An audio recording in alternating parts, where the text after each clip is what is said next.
안녕하세요. 오늘도 사연살롱을 찾아주셔서 감사합니다. 저는 결혼을 준비하는 과정에서 예비 시어머니의 충격적인 진면모를 확인한 30대 여성입니다. 충격적인 진면모라고 말씀드렸으니 좋은 모습이 아닐 거라는 예상은 하시겠죠? 맞아요. 정말 좋은 모습은 아니었어요. 아주 나쁘고 미운 모습이었죠. 예랑이와 정말 운명이라고 생각했던 제가 이런 시부모님을 만나 저 스스로 행운아라고 생각했던 제가 파혼까지 했으니까 말이에요. 시부모님, 특히나 시어머니 행동에는 다 이유가 있었고 온통 거짓이었어요. 꼬리가 길면 밟힌다는데 저는 전혀 몰랐죠. 이래서 공부만 한 사람들이 때론 어리석다고 하는 건가 봐요. 그런 제가 어떻게 시어머니의 진면모를 알게 되었는지 궁금하시죠? 이제 차근차근 설명해 드릴게요. 저는 2대째 의사 직업을 이어온 의사 집안에서 외동딸로 태어났어요.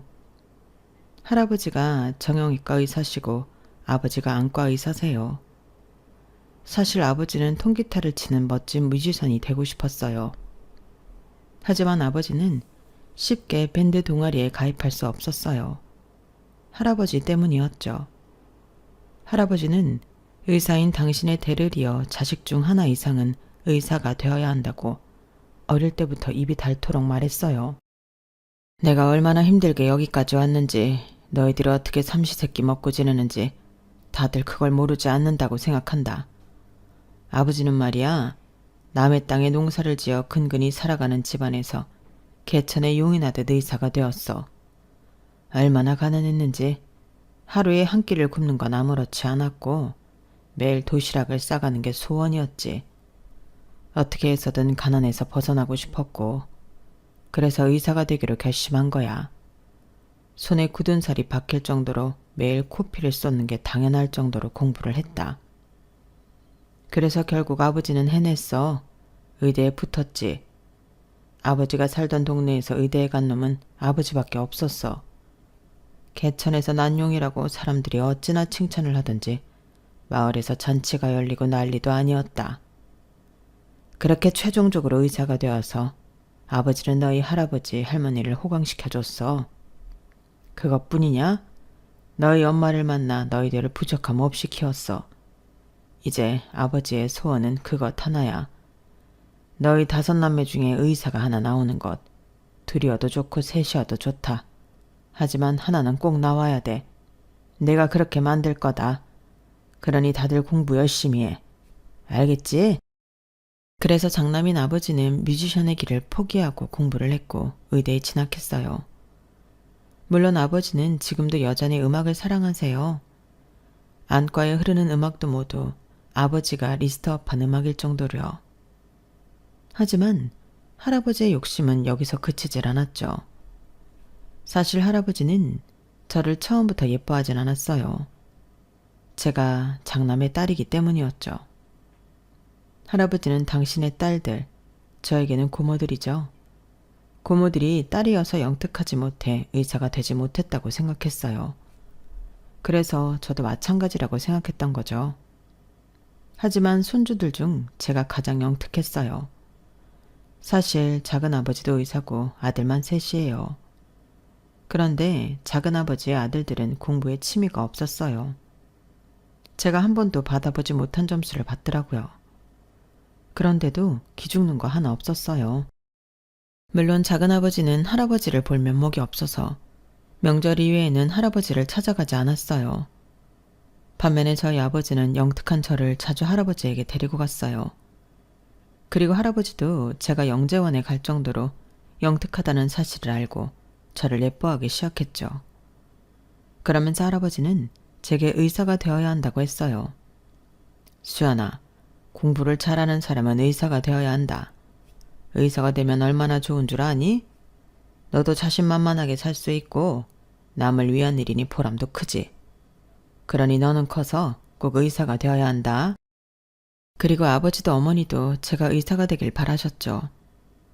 그래서 저는 어릴 때부터 공부를 열심히 했어요. 그리고 저는 순탄하게 의대에 합격했죠. 그때 아버지도 그랬지만 할아버지가 얼마나 기뻐했는지 몰라요.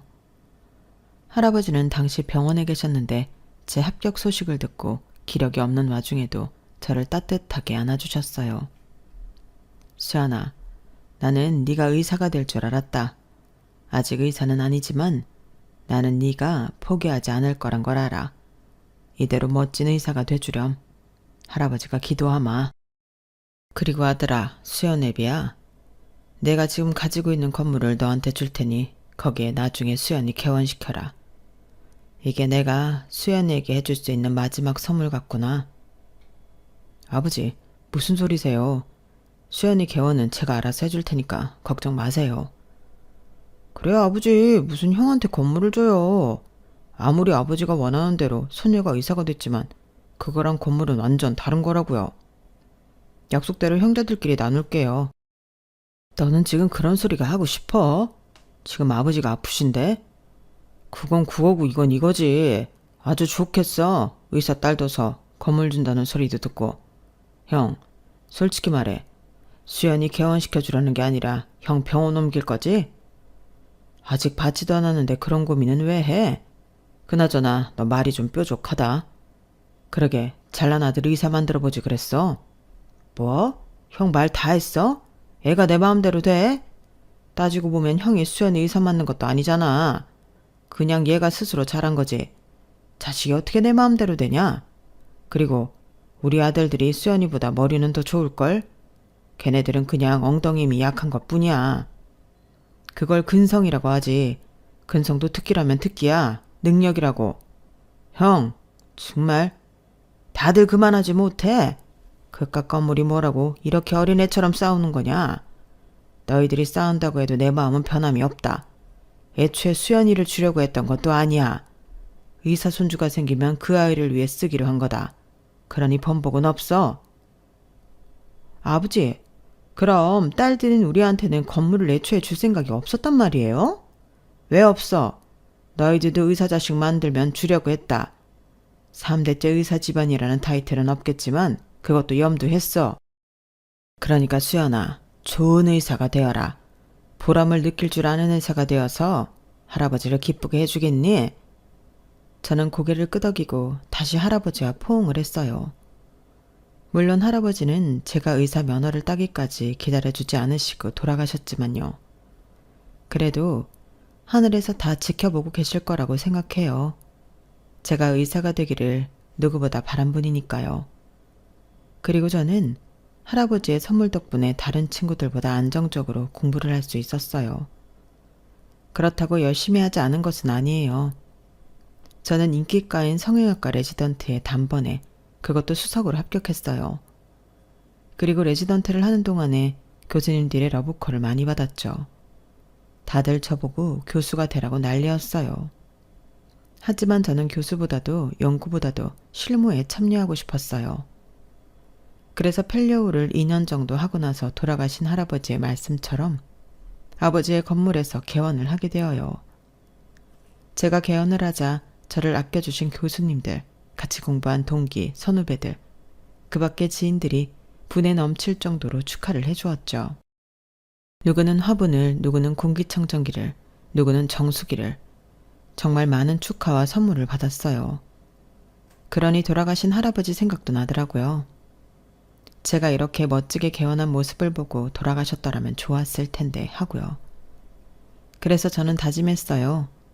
한 점 부끄러움 없는 매일 매 순간 보람을 느끼는 의사가 되자고요. 할아버지가 제게 부탁한 대로 말이에요. 그런데 일에만 매진하는 저를 보며 친구들이 그러다 과로사할 거라고 웬 생뚱맞은 걱정을 하더라고요. 너 그러다 진짜 과로사한다? 과로사만 문제야? 우리도 잘 안 만나고 연락도 잘 안 되고 그러면 너 나중에 늙어서 고독 살 수도 있어.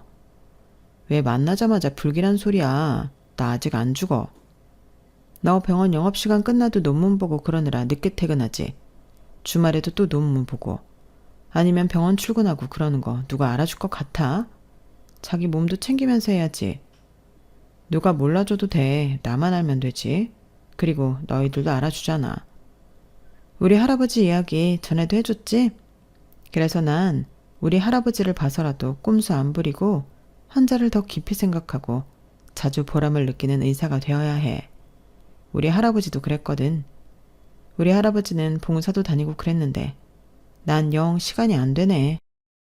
야, 네가 지금 봉사할 시간이 어딨니? 분기별로 만나는 우리 모임도 겨우 나와놓고서. 그래도 우리니까 오래 만나고 너를 아니까 이해하는 거지. 애인도 우리처럼 이해하지 못할걸? 모태솔로한테 그런 말 해서 뭐하니? 너 정말 연애도 안 할 거야? 모태솔로는 아니다. 나 그래도 대학생 때 연애해봤어. 뭐, 그 일주일 만난 거? 그것도 연애로 쳐준다니? 우린 안 쳐준다. 우리는 너 모태솔로라고 생각해. 아, 기억난다. 네가 공부하는데 방해된다고 차버린 그 남자 말하는 거지. 맞다. 얘 자기 얼굴 보러 도서관 왔다고 우리한테 그 남자애 막 욕하고 그랬잖아. 그러더니 연락처 다 차단하고 잠수 탔었지? 형문도 모르는 남자애가 너 찾으러 의과대 가니까 소름 끼친다고. 그제서 헤어지자고 말하고. 그래서 그 남자애 바로 군대 갔잖아. 진짜 내 친구지만 최악의 여자였지.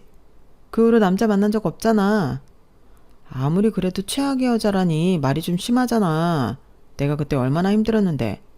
애초에 괜히 고백을 받아줬어. 이별 통보가 그렇게 어려운 줄 몰랐지. 그 뒤로는 누구 만나기가 겁나더라고. 겁날 것도 많다. 야, 그게 사랑인 거야.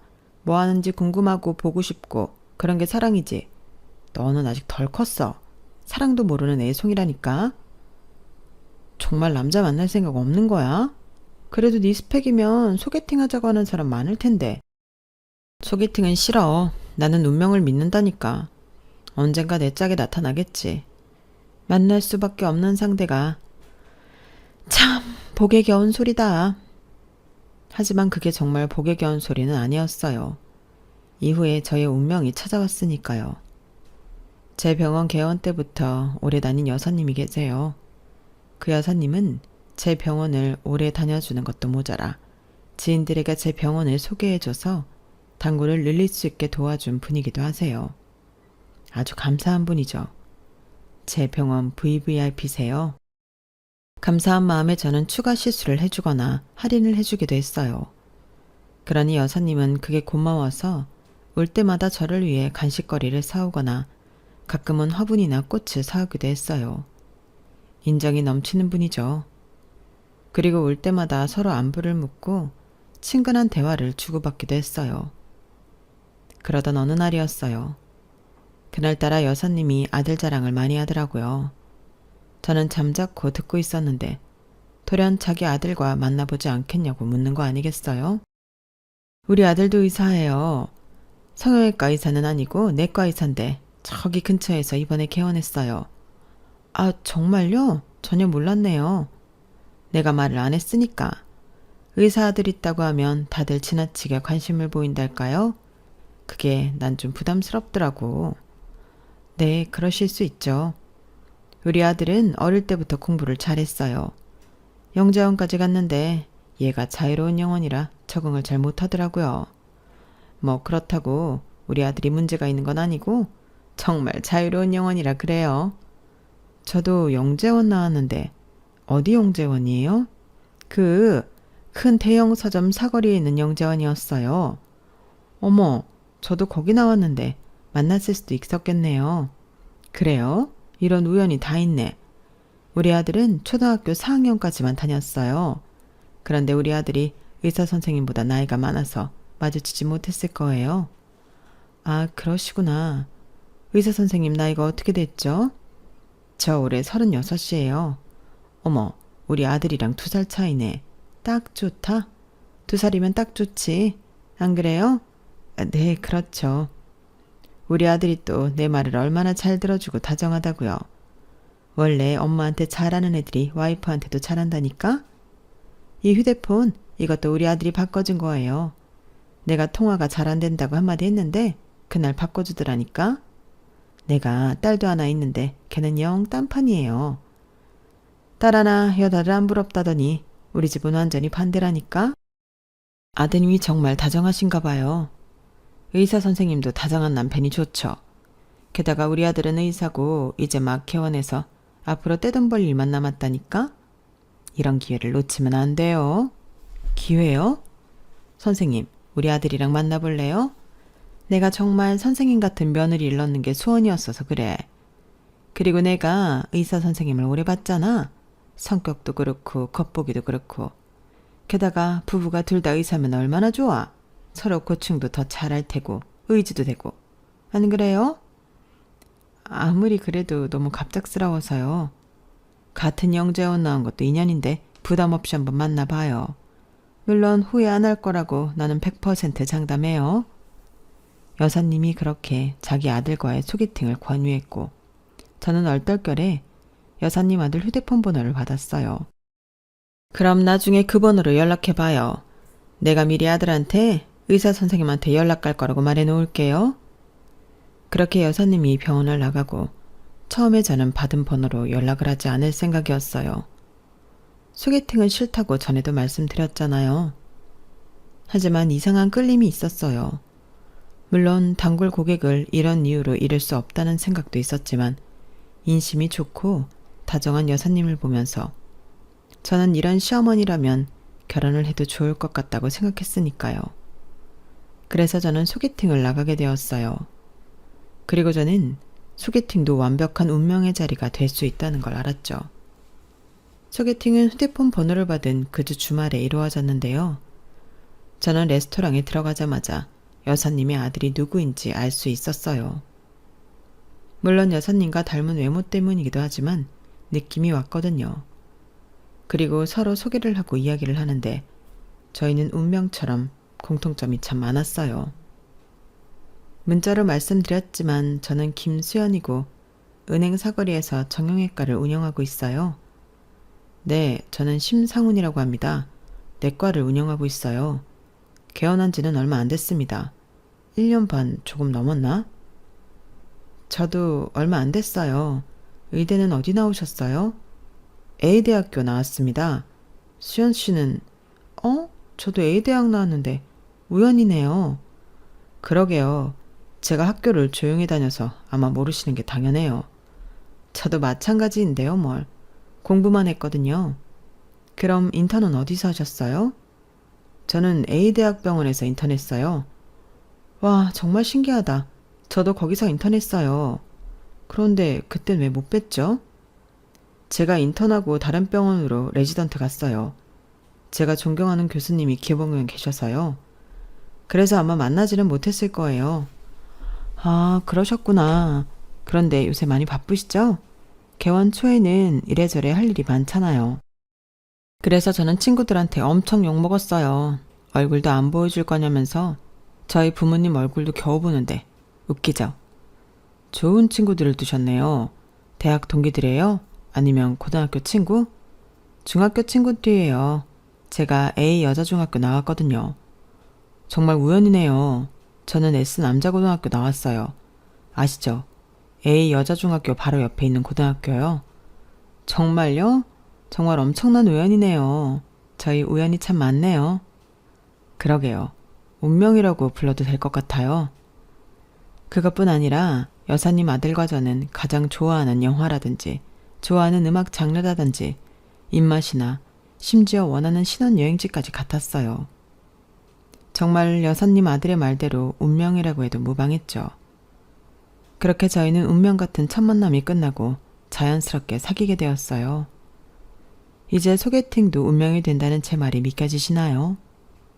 그리고 저는 여사님에게 직접 이 사실을 알리기 위해 여사님의 예약 날짜까지 손꼽아 기다렸어요. 여사님은 예약 날짜에 풀이 죽은 표정으로 내원했어요. 의사 선생님 죄송해요. 우리 아들이 최근에 연애를 시작한 모양이에요. 내가 그것도 모르고 많이 불편했죠? 아, 정말요? 아드님 정말 좋은 분 같던데. 정말 미안해요.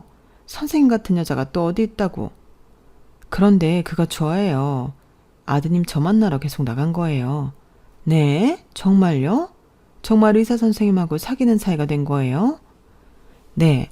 알고 보니 대학 동문회 같은 병원에서 인턴도 하고 좋아하는 영화도 입맛도 그리고 부끄럽지만 신혼여행으로 어디 가고 싶은지도 같더라고요. 여사님 덕분에 제가 귀한 인연을 만났어요. 어머나, 나 어쩜 좋아. 나는 그런 줄도 모르고. 제가 상훈 씨한테 말하지 말라고 했어요. 여사님 깜짝 놀라게 해드리고 싶어서요. 제가 그렇게 말하며 환하게 웃자 여사님은 얼굴을 가리고 울기 시작했어요. 제가 놀라 여사님에게 다가가자 여사님은 좋아서 우는 거라고 고맙다고 제게 말했어요. 나는 정말 의사 선생님 같은 며느리를 원했어요. 우리 아들 주제에 맞는 며느리, 살뜰하고 나랑 딸처럼 지낼 수 있는 며느리. 아직 결혼한 건 아니지만 내가 우리 집안 사람처럼 대할게요. 정말 고마워요. 저는 그런 소리를 들으니 마음이 뿌듯했어요. 그리고 이후 저는 여사님과 남자친구와 좋은 관계를 이어갔어요. 다들 왜 연애를 하는지 알겠더라고요. 세상이 행복으로 가득 찬 기분이었어요. 일에 치여 힘들어도 힘든 것 같지 않았고요. 왜 이제껏 연애를 피했나 싶더라고요. 하지만 그것도 다 운명을 만나기 위한 발바둥이었겠죠. 그리고 저는 여사님과 더 두터운 관계를 이어갔는데 친구들은 너무 오버하는 거라고 부담스럽다고 여사님을 욕했지만 저는 그런 여사님의 태도와 행동이 귀엽게 느껴지고 좋았어요. 여사님이 어떻게 했냐고요? 여사님은 연애 초반부터 대놓고 결혼에 대해 이야기했어요. 언제는 점집에서 저와 남자친구의 사주를 봐왔다면서 결혼 날짜는 올해 가을이 좋겠다고 했죠. 수연아, 내가 너랑 우리 아들 사주를 봤는데 너희 궁합이 찰떡궁합이라지 뭐니? 하늘이 두 쪽 나도 갈라질 일이 없댄다. 얼마나 좋은 일이니? 그리고 사실 너희들한테 결혼식 날짜가 봄이 더 좋은데 봄은 이미 지났고 기다려야 하잖니? 그러니까 가을이 어떠니? 가을도 좋다던데. 가을이 얼마나 좋아. 신선하고. 야외 결혼식도 좋겠다. 결혼식이요? 만난 지 100일도 안 됐는데. 운명이 있는데 날짜가 무슨 소용이야. 너희는 운명이야. 찰떡궁합이라고. 어차피 헤어지지 않을 거 결혼식을 미뤄서 뭐하니? 어머, 그럼 지금부터 나도 관리해야겠다. 어머님 말씀은 잘 알겠어요. 하지만 너무 일러요. 저희가 결혼이 그렇게 급한 것도 아닌데 저희가 천천히 알아서 정할게요. 천천히 하다가는 안 하는 것만도 못해. 둘이 마음이 맞을 때 버려야지. 아직 점심 안 먹었지? 오늘은 제육볶음이다. 어머님은 매일 점심마다 제 도시락 싸서 오시면 안 귀찮으세요? 우리 며느리 점심 챙겨주는데 귀찮은 게 뭐 있어. 나는 행복해. 네 점심 만들어서 같이 먹는다는 게 얼마나 행복한데? 아, 정말 맛있을 것 같아요, 어머님. 최고. 여사님은 저와 남자친구의 결혼을 무조건적으로 찬성했고 지지도 했어요. 그리고 매일 점심마다 저를 위해 도시락을 싸우셨고 늘 함께 먹고 갔죠. 저는 그게 너무 감동이었어요. 그리고 더 큰 감동이 있었어요. 그해 제 생일날이었어요. 저희 집은 사실 챙이를 챙기진 않아요.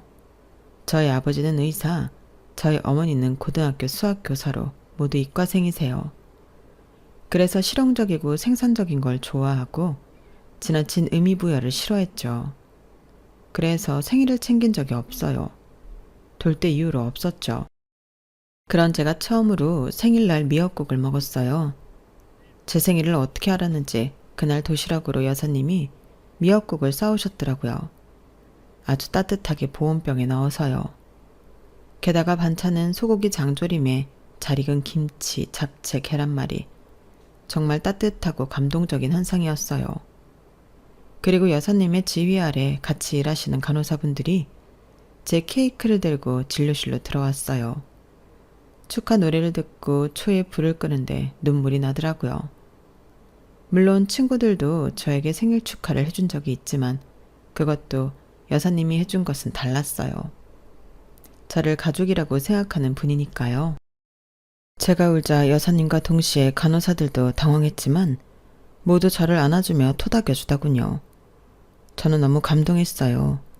그리고 결혼을 결심했어요. 결혼을 하겠다고 말하니 예비 시부모님은 저를 저녁 식사에 초대했어요. 그리고 제 가족에 대해 물었죠. 그럼 우리 수연이 부모님은 뭐 하시니? 저희 아버지는 의사세요. 그리고 어머니는 고등학교 수학교사로 계셨고요. 퇴직하시고 집에 계셨다가 최근에 같이 근무하던 수학 선생님이란 수학학원 차리셨어요. 아버지가 의사라고? 네, 저희 아버지도 의사고 돌아가신 저희 할아버지도 의사셨어요. 저희 할아버지 소원이 자식이 의사가 되는 거였고, 그리고 다음엔 손주 중 하나가 의사가 되는 거였는데 제가 할아버지 소원을 이뤄드렸죠. 어머, 기특해라. 그럼 3대째 의사 집안인 거네. 게다가 우리 아들까지 하면 그냥 의사 집안이네. 너희 부모님이 참 좋아하겠다. 그러실 것 같아요. 저희 아버지한테도 상훈 씨가 자랑일 거예요. 그래, 그렇겠지. 우리 아들이 자랑이겠지. 아직 모르시니? 물어보지 않으셔서 말씀드리진 않았어요. 얘는 그런 건 자랑을 해야지. 아빠는 좋겠네, 의사 사이 생겨서. 이렇게 말이야. 그래, 우리가 얼마나 힘들게 상훈이를 키웠다고. 너희 시아버지가 공장장이었지만 그래도 아들 하나 의대 보내는데 돈이 좀 드니? 너희 부모님도 우리 고충을 알 거다. 안 먹고 안 입고 아껴서 보낸 거 아니겠니? 그런데 수연이는 고정수입이 어느 정도 되니? 그래도 월세 내고 이러면 많이 남지는 않지?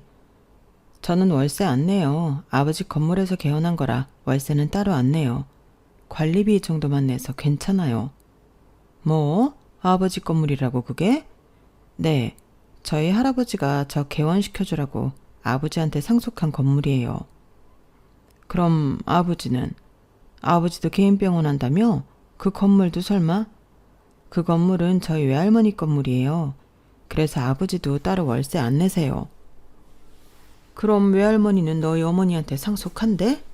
아마 그러실 것 같은데 아직 정정하세요. 아직도 매일 아침에 산책 나가시는데요. 그래, 이래야지. 이게 맞는 거지. 네? 아니, 우리 아들이 드디어 제 짝을 만났구나 싶어서. 우리 아들이니까 너처럼 귀한 애를 만나지 안 그러니? 내가 우리 아들 뼈 빠지게 키운 보람이 있어. 그러면서 시어머니가 시누이가 깎은 복숭아를 제 입에 넣어주었어요. 그리고 시누이가 칼을 내려놓고 핀잔을 줬죠. 엄마 아빠는 좋겠네. 그렇게 분수에 맞춰서 살라더니 엄마 아빠 분수에 맞는 며느리 둬서 앞으로 꽃길만 있겠어? 너는 말을 왜 그렇게 가시도치게 하니? 듣는 새언니 기분 나쁘겠다. 그럼 엄마 말이 틀렸어? 사람이 분수에 맞춰 살아야지. 너는 복숭아나 깎아. 시누이가 궁시렁거리며 마저 복숭아를 깎았고 저는 불편한 기분이 들었지만 그냥 넘어갔어요. 그리고 저는 결혼 준비를 시작했고 결혼 준비는 대부분 시어머니와 함께 했어요. 얘랑은 개원한 지 얼마 되지 않아 저보다 시간이 더 없었거든요. 그래서 시어머니는 매일 병원으로 저를 찾아왔고 함께 결혼 준비를 했어요. 그리고 그날이 왔어요. 시어머니와 예물을 보러 가기로 한 날이요. 그날은 처음부터 뭔가 이상했어요. 시어머니가 진료실로 들어오자마자 도장이 있냐고 묻더라고요. 아가야, 지금 도장 있니? 네, 도장이야 있죠. 왜요? 그럼 이 서류에 도장 찍어라. 이건 혼인신고서잖아요. 그래, 우리 아들 건 우리 아들이 작성한 거야. 너희들 바빠서 시간 없잖아. 이런 건 빨리빨리 해치워야 한단다. 그러니까 너도 빨리 작성해서 도장 찍고 오늘 나랑 가서 서류 내고 오자꾸나. 네? 상훈 씨랑 식 올리고 천천히 하기로 했는데 그런 말은 안 하던가요? 그런 말 없던데? 상훈이도 말만 그렇게 하지. 빨리 너랑 법적으로 부부가 되고 싶지.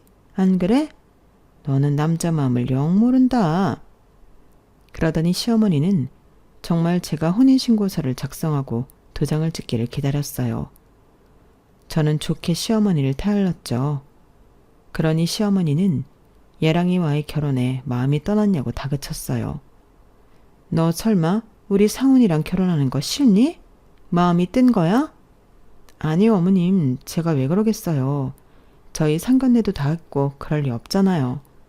다만 저는 이런 문제는 상훈 씨랑 둘이 상의하고 싶을 뿐이에요. 내가 껴서 기분 나쁘다는 소리니? 너 그렇게 안 봤는데 말을 서운하게 하는구나. 서운하게 들리셨다면 죄송해요.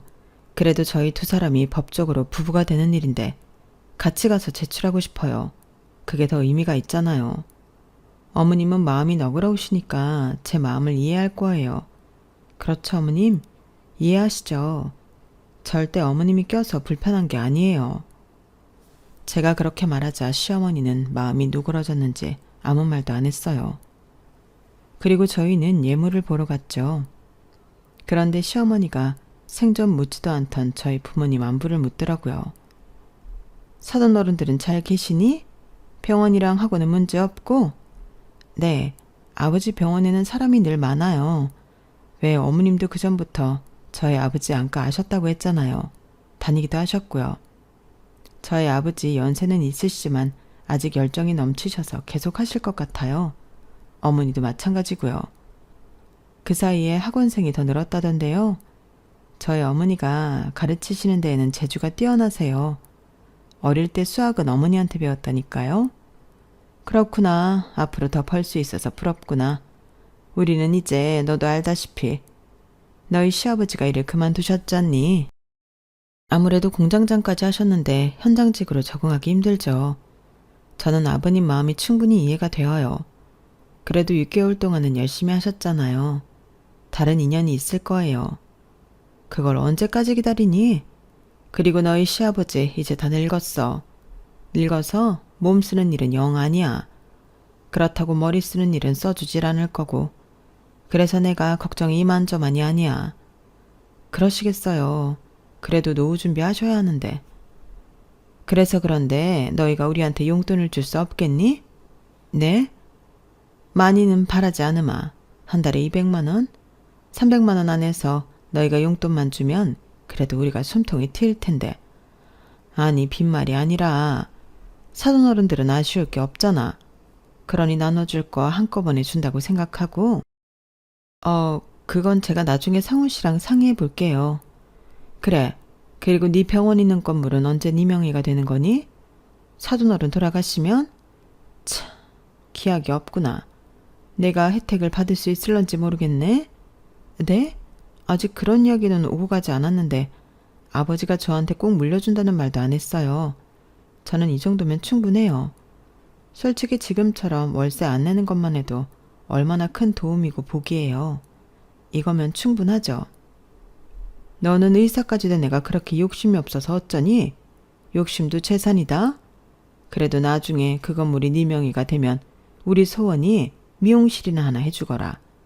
우리 소원이가 안 그래도 자기 오빠랑 비거당한다고 마음고생이 많은데 내가 그거라도 해줘야지. 아가씨 미용실이요? 아가씨가 가게 차리고 싶다고 했어요? 자기 가게 안 차리고 싶은 미용사가 어디 있니? 다들 돈이 없어서 못하는 거지. 그러니까 건물 네 명이 되면 꼭 해줘라. 그래도 내가 의사 사위 만들어줬는데 그 정도는 받을 수 있지 않겠어? 정말 그날따라 시어머니는 의도를 알 수 없는 말을 계속했고 저는 갸우뚱거리며 백화점까지 운전을 했어요. 백화점에 도착하자 시어머니는 익숙하게 입구로 들어갔어요. 저는 백화점과는 친하지 않아서 어색하게 시어머니를 따라갔죠. 그리고 시어머니가 거침없이 걸어가더니 한 주얼리 매장으로 들어갔어요. 평소에는 어디를 둘러보자고 소녀처럼 떠들던 시어머니였는데 그날은 거침이 없었죠. 직원이 시어머니를 보더니 놀란 표정을 지었어요. 그리고 시어머니는 직원에게 익숙하게 반말을 했죠. 오랜만이네? 요새 잘 나가는 게 뭐야? 저는 시어머니가 VVIP라도 되는 줄 알았어요. 직원은 어색하게 반지 쇼케이스로 가더니 이것저것을 보여줬죠. 참, 언제 와도 여긴 특별한 게 없다니까?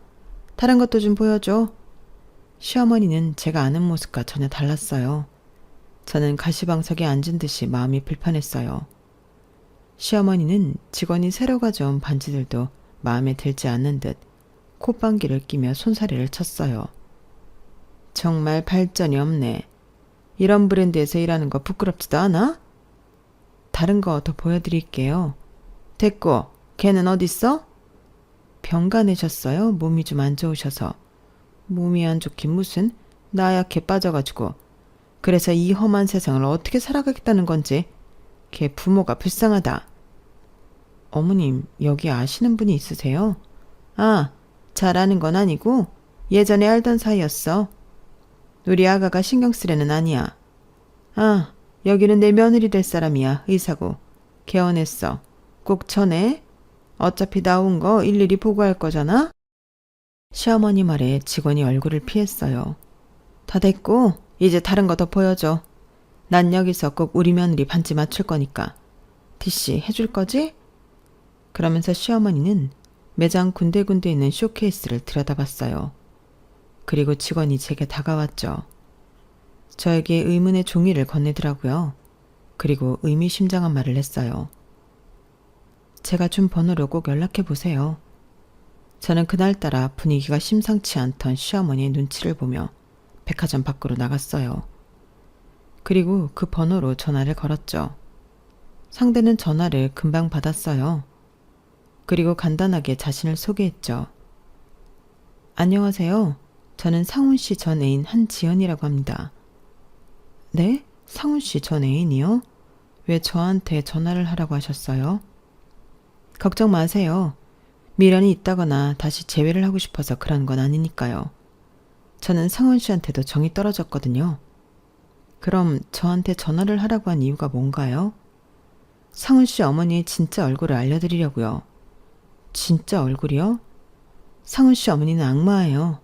저를 망가뜨렸고 제 일상을 엉망으로 만들었죠. 음해할 생각은 하지 마세요. 좋은 분이세요. 지금 그쪽 의사니까 좋은 분 행세를 하는 것뿐이에요.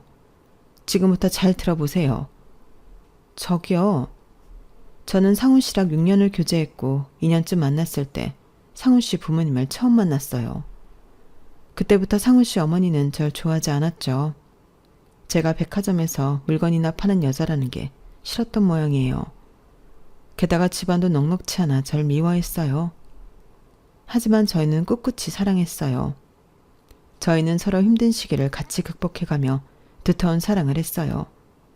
그리고 당연히 결혼까지 할 생각이었고 상훈 씨도 개원을 하면 결혼을 하자고 했죠.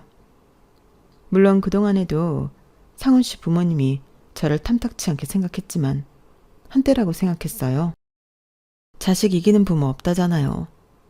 그래서 저는 매주 상훈 씨 부모님을 찾아가 밥도 해드리고 과일도 깎아드리고 비위도 맞추고 그랬어요. 그리고 마침내 상훈 씨가 개원을 하게 됐어요. 개원을 하고 저희는 결혼 준비를 시작했고 겹경사로 아이까지 생겼어요. 아이요? 정말이에요? 네, 상훈 씨 아이를 임신했어요. 저희는 이렇게까지 했는데 반대하실 리 없다고 생각했어요. 찾아가 말씀드렸죠. 하지만 반대하더군요. 대놓고 아이를 지으라고 말했어요. 저 같은 여자한테 귀한 우리 핏줄을 남길 수 없다고까지 했고요. 그럼에도 저희는 결혼을 할 생각이었어요. 예식장도 다 알아봤고 웨딩드레스도 맞췄죠. 그런데 매일, 정말 매일 상훈 씨 어머니가 매장으로 찾아와 깽판을 부렸어요. 주얼리가 뒤엉켜 엉망이 되고 제 머리카락을 뜯기고 발로 걷어차이고 결국엔 스트레스로 하혈까지 했어요. 설마 아이가 잘못되었나요? 아니요. 아이는 무사했어요. 하지만 수도 없이 저를 욕하고 비난하고 결국 저희 부모님한테까지 가서 깽판을 치는 걸 보니 무얼 위해 여기까지 왔나 싶더라고요. 그래서 상훈 씨 어머니가 원하는 대로 반강제로 잘못된 선택을 했죠. 상훈 씨 어머니가 지켜보는 앞에서 진행되었어요. 믿겨지시나요? 전 결코 그 선택을 원하지 않았어요. 상훈 씨도 동의했어요. 나쁜 자식이 사인을 했더군요. 그래놓고 연락도 받지 않았어요. 그렇게 헤어졌어요. 이게 정말 사실인가요? 더한 사실은 그로 인해 제가 평생 불임이 되었다는 거예요. 이게 사람 인생을 망친 거지 뭔가요? 그 사람들은 살인자예요. 아닌가요? 거린이 절대 그 집안 사람과 가족이 되지 마세요. 아마 그쪽에게 접근한 것도 의도적일 거예요. 의도적이라고요? 지금 그 매장에 간 것도 저를 엿먹이라고 하는 거라고요. 아니, 의도적인 접근이라니 무슨 말이에요? 상훈 씨가 저랑 만날 때부터 의사며느리 노래를 불렀어요. 그리고 자기가 자주 가는 성형외과 의사가 애인이 없는 것 같다고 다리를 놔줄 생각이라고 그랬다고요. 여자들은 운명을 좋아하니까 운명처럼 판을 짤 거라고 그랬어요. 운명처럼요? 그게 무슨 말이죠? 상훈 씨 그 대학을 졸업한 건 맞아요. 하지만 인턴은 다른 대학병원에서 했어요. 그리고 상훈 씨 남고가 아니라 공학 나왔고요. 아마 입맛도 좋아하는 영화도 진짜와 다를 거예요. 다 맞춘 거니까요. 믿을 수가 없어요. 그럼 지금 내가 그리로 가죠. 가서 보여줄게요. 그리고 잠시 후 여자는 정말 매장으로 들어왔어요. 심하게 야윈 모습이 딱 봐도 사연 있는 여자 같았죠. 시어머니는 그 여자를 보더니 갓잔 타는 듯이 여자를 비웃었어요. 네가 웬일이니? 갑자기 고속장 날아가면 당황할 것 같아서 미리 말해드리려고요. 제가 예전부터 매너가 있었잖아요. 어머님이랑 다르게. 내가 어떻게 아직도 네 어머님이니? 그럼 아줌마라고 부를게요. 아줌마, 저 아줌마 고소할 거예요. 무슨 권리로? 무슨 이유로? 시어머니가 안일하게 나오자 여자는 서류들을 시어머니에게 건넸어요.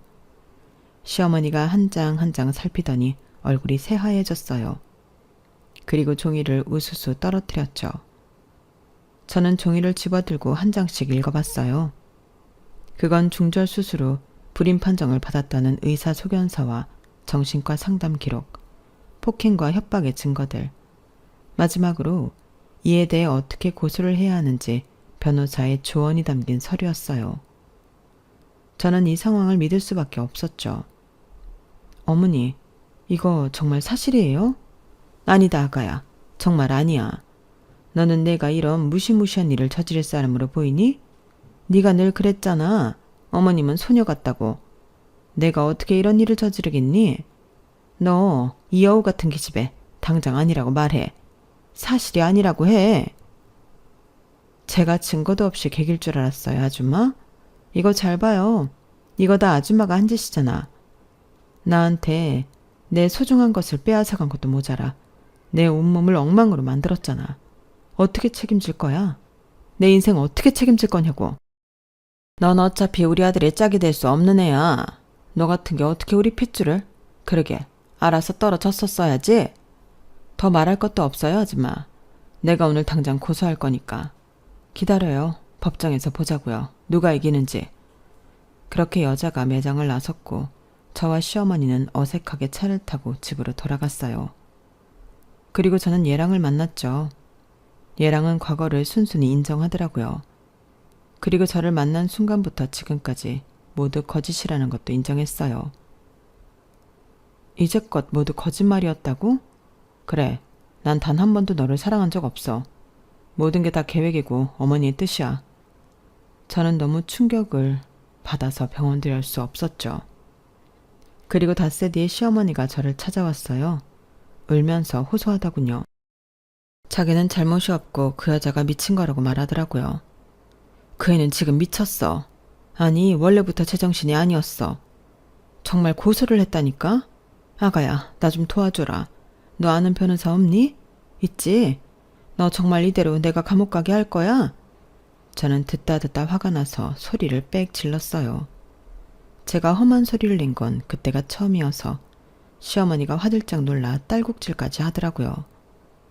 저는 최대한 진정하고 계속 딸꾹질을 하는 시어머니를 쳐다봤어요. 그리고 차분하게 말했죠. 어머님, 죄를 지으셨으면 달게 받아야죠. 아는 변호사요? 많고 많아요. 그 중에 유능한 변호사, 모래사장에 모래알 만큼 많아요. 그런데 제가 왜 어머님을 도와드려야 하죠? 저는 이제 어머니의 진짜 얼굴을 확인했어요. 저는 그분을 도울 거예요. 그분에게 변호사를 소개할 거예요. 그렇게 저는 제가 아는 유능한 변호사를 예랑의 전 애인에게 소개했고 소송이 이루어졌어요. 시어머니의 모든 악행이 인정되었고 결국 시어머니는 징역 2년을 선고받았어요. 판결 후 시어머니는 계속 억울하다고 소리쳤죠. 하지만 들어주는 사람은 없었어요. 이번 일을 계기로 저는 파혼을 하는 큰 상처를 받았지만 이대로 결혼을 했더라면 더 큰 상처를 받았을 거예요. 그렇게 생각하니 마음이 한결 편해지더라고요. 그리고 저는 사람을 거르는 필터 하나를 얻게 되었으니 그리 최악은 아니라고 생각하려고요. 사자성어 중에 과유불급이라는 말이 있죠. 지나친 욕심은 없는 것만도 못하잖아요. 여러분들도 제 사연을 통해 지나친 욕심보다 자기 분수에 맞게 적당한 욕심과 행복을 기대하고 누리며 사시길 바랍니다. 오늘도 좋은 하루 되세요. 감사합니다. 여러분, 사연 댓글에 응원과 현명한 조언 부탁드려요. 좋아요와 구독은 저에게 큰 힘이 됩니다. 오늘도 좋은 일 가득하세요.